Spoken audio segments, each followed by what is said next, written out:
So ito po, may gagawin po tayo na oil pan o kaya crankcase ng doon sa Suzuki Swift.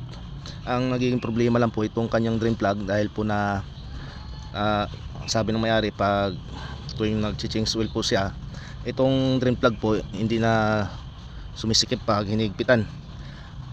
Kaya tinanggal po namin dahil delikado po ito, baka mamaya tumatakbo po itong sasakyan na to, bigla po itong mahugot itong drain plug nito. Pag mahugot po, maaari po yung lahat ng langis po nandito nakalagay matatapon. So ito po yung drain plug niya. Ang drain plug po niya ayos naman siya, so ang problema lang po nito, hindi na po siya nahigpitan. Yung problema lang po nito, nandito lang po sa loob nito, yung pinaka-thread po nito na naharos na lusted na po. Kaya itong drain plug na to hindi na siya nahigpitan. Kaya ang gagawin po natin dito, kasi nakikita po namin dito medyo ano naman po yung thread niya sa loob, pwede, kasi aluminum po ito. Ang gagawin po natin dito, dadalhin po natin ito sa machine shop kung anong paraan po na gagawin dito, kung i-oversize ba o bibuild upan ulit para magkasya po itong drain plug na to.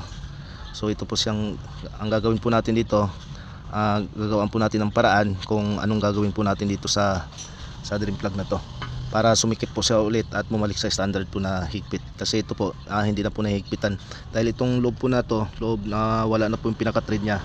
Kaya po hindi na po sisikip itong bolt na ikakabit. Itong bolt na nakakabit, hindi na po siya nasikipan dahil wala na pong thread dito sa loob. Ito na po yung pinagawa natin sa machine shop. Ang ginawa po nito, in-oversize lang po ang thread nito sa loob.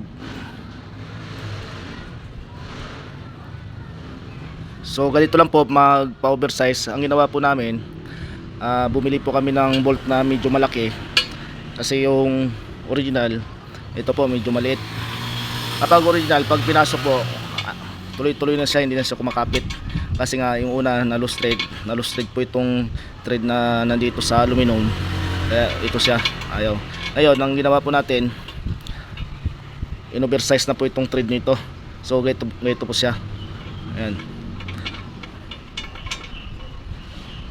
Kaya ito po, sigurado na ito na hindi na po malalaglag ito pag at nahigpitan na po ito. Ayan. So ito lang po.